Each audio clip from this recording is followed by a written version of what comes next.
Hi, ഞാൻ ദീപ. കഴിഞ്ഞ ആഴ്ച കോവളം അടുത്തുള്ള Kerala arts and craft village ഞങ്ങൾ പോയിട്ടുണ്ടായിരുന്നു. അപ്പോൾ അവിടെ കണ്ട കുറച്ച് വിശേഷങ്ങളാണ് ഇന്ന് നിങ്ങളുമായിട്ട് ഷെയർ ചെയ്യുന്നത്. ഇത് നമ്മൾ കുറേ നാളായിട്ട് ഗൂഗിൾ മാപ്പിലൊക്കെ നമ്മളിങ്ങനെ തപ്പുമല്ലോ, ഇവിടെ അടുത്ത് ഏതൊക്കെ സ്ഥലങ്ങളുണ്ട് കാണാൻ. എപ്പോഴും ലുലു മാളും മോൾ ഓഫ് ട്രാവൻകൂറും ഒക്കെ അല്ലേ ഉള്ളൂ.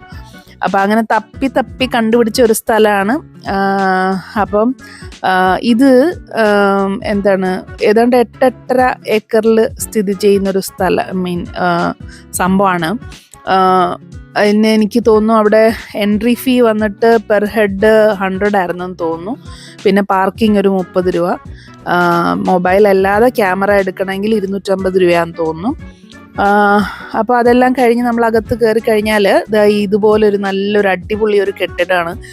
ഇതിൻ്റെ ആ ഒരു ബിൽഡിങ്ങിൻ്റെ ആ ഒരു വർക്ക് നമുക്ക് ഭയങ്കരമായിട്ട് ഇഷ്ടപ്പെടും കേട്ടോ. ഭയങ്കര രസമാണ് അത്. നമുക്കിങ്ങനെ ഈ തറവാട്ടിലൊക്കെ പോയിരിക്കുന്ന പോലത്തെ ഒരു ഫീലായിരുന്നു. അപ്പോൾ ആ ഒരു ബിൽഡിംഗ് നിറച്ച് ഇതുപോലെ കുഞ്ഞു സ്റ്റോൾസ് ആണ്. അപ്പോൾ ഈ സ്റ്റോൾസിലൊക്കെ എന്ന് പറഞ്ഞു കഴിഞ്ഞാൽ നമ്മുടെ പൈതൃകമായ എന്താ പറയണ്ടേ, നമ്മുടെ കേരളത്തിൻ്റെ ട്രഡീഷൻ അത് തന്നെയാണല്ലോ അതിൻ്റെ പേരും സൂചിപ്പിക്കുന്നത്, arts and craft village. Traditional ആയിട്ടുള്ള ആർട്ടും ക്രാഫ്റ്റ്സും ഒക്കെ കാണിക്കാനുള്ള, ഷോക്കേസ് ചെയ്യാനുള്ള ഒരു സ്ഥലമാണ്. അപ്പോൾ ഓരോരോ ആൾക്കാർ ഓരോരോ സ്റ്റോൾ എടുത്തിട്ടുണ്ട്. അവിടെ നമുക്ക് കാര്യങ്ങളൊക്കെ കാണുകയും ചെയ്യാം, അവിടുന്ന് പർച്ചേസും ചെയ്യാം. ഈ പുള്ളീനെ നമ്മൾ ടി വിയിലും പത്രത്തിലൊക്കെ കണ്ടിട്ടുണ്ടാവും. മോഹൻലാലിന് വേണ്ടിയിട്ടൊരു വലിയ ക്രാഫ്റ്റ് വർക്ക് ചെയ്ത കാര്യമാണ് പുള്ളി സംസാരിക്കുന്നത്. അതുപോലെ ഈ പെയിൻറ്റിങ്സ്, അങ്ങനെ ഓരോരോ സ്റ്റാളിൽ ഓരോരോ കാര്യങ്ങളാണ്. നമ്മൾ ചെന്ന് നിന്ന് നമുക്ക് ചോദിക്കാം, ഡൗട്ട്സൊക്കെ ചോദിക്കാം, അവർ പറഞ്ഞു തരും. അപ്പോൾ എനിക്ക് ഭയങ്കര ഇൻട്രസ്റ്റിംഗ് ആയിട്ട് തോന്നിയത് മറ്റേ ബാലരാമപുരം കൈത്തറി, അതിൻ്റെ ഒരു സ്റ്റോൾ ഉണ്ടായിരുന്നു. അതുപോലെ നെട്ടൂർ പെട്ടി, ആമാടപ്പെട്ടിയില്ലേ അത്, അതുപോലെ മെറ്റൽ ക്രാഫ്റ്റ്, പിന്നെ മറ്റേ കയറ് കൊണ്ടുള്ളത്, പിന്നെ ഈ കളിമണ്ണ് കുഴച്ചിട്ടുള്ള സംഭവങ്ങൾ അതെങ്ങനെ ചെയ്യുന്നു എന്നൊക്കെ അവിടെ ചെന്നപ്പം അതിൻ്റെ ആ സ്റ്റോൾ നടത്തിയിരുന്ന ആൾ കാണിച്ചു തന്നു. അവരുടെ വർക്ക്ഷോപ്പിലൊക്കെ കൊണ്ടുപോയി ഇതിങ്ങനെയാണ് കുഴച്ചെടുക്കുന്നത്, അതിങ്ങനെയാണ്, അത് മിക്സ് ചെയ്യുന്നത് എങ്ങനെയാണ്, അതിലെ തരി കളയുന്നത് എങ്ങനെയാണെന്നൊക്കെ അതൊക്കെ കാണിച്ചു തന്നായിരുന്നു. പിന്നെ അവരുടെ മെയിൻ വർക്ക്ഷോപ്പും മറ്റു കാര്യങ്ങളുമൊക്കെ കുറേ അധികം ഉള്ളിലോട്ടാണ്. അത് നമുക്ക് കാണാൻ പറ്റാത്ത രീതിയിലാണ്. അതായത് ചൂളയൊക്കെ ഉണ്ടല്ലോ, അത് അങ്ങനെയുള്ള കാര്യങ്ങളൊക്കെ ഡീറ്റെയിൽസ് ഒക്കെ പറഞ്ഞു തന്നായിരുന്നേ.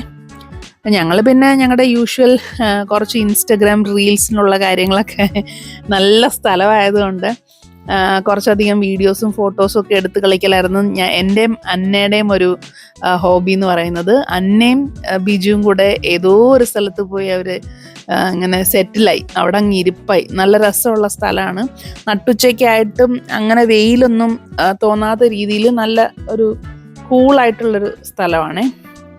അപ്പം ഇവിടെ ഒത്തിരി വേറെ സംഭവങ്ങളുണ്ട്. കോൺഫറൻസ് ഹാള്, ഓഡിറ്റോറിയം, അങ്ങനെയുള്ള ഒത്തിരി കാര്യങ്ങളുണ്ട്. അപ്പം നമ്മൾ ഉച്ചയ്ക്ക് ഊണിന് അവിടുത്തെ ഒരു റെസ്റ്റോറൻറ്റിൽ, അവിടെ ആകെ ഒരു റെസ്റ്റോറൻറ്റേ ഉള്ളൂ, അവിടെ കയറിയപ്പോഴാണ് മനസ്സിലായത് ഇത് ആദ്യം ഗവൺമെൻറ്റിൻ്റെ കീഴിലായിരുന്നു.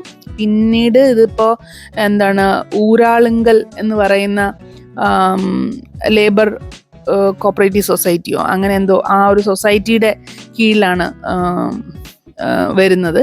അപ്പോൾ അവരുടെ സ്റ്റാഫാണ് അവിടെ നിൽക്കുന്നത്. ആ റെസ്റ്റോറൻറ്റ് നടത്തുന്നതൊക്കെ അവരാണ്. അപ്പോൾ അവരാണ് പറഞ്ഞത് ഇവിടെ ഇങ്ങനെ ഫങ്ഷൻസ് ഒക്കെ നടത്താൻ പാകത്തിനുള്ള സെറ്റപ്സ് ഒക്കെ ഉണ്ട്.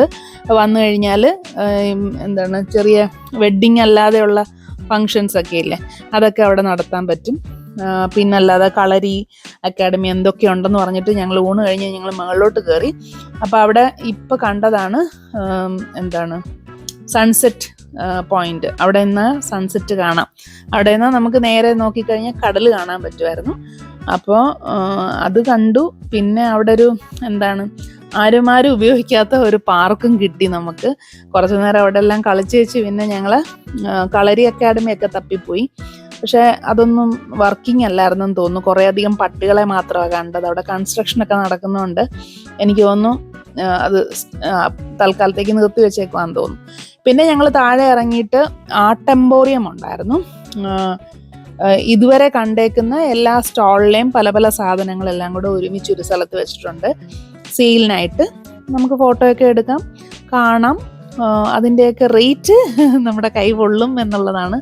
10,000-ങ്ങളിലും ലക്ഷങ്ങളിലും ഒക്കെയാണ് സാധനങ്ങളുടെ വില.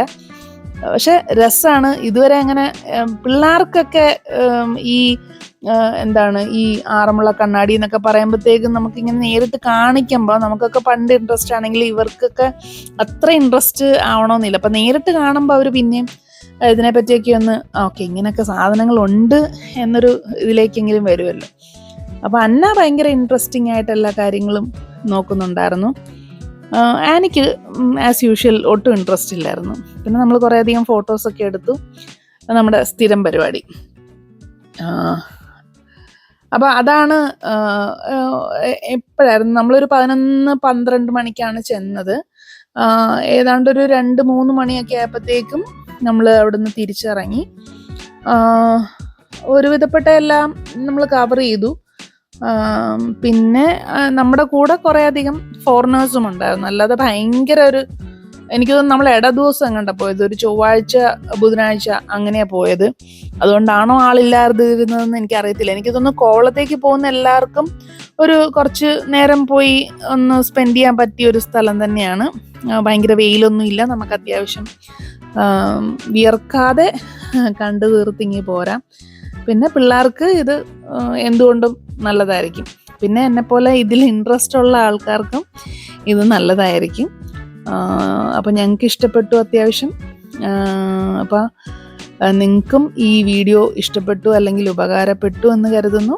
അടുത്ത വീഡിയോ നമുക്ക് കാണാം.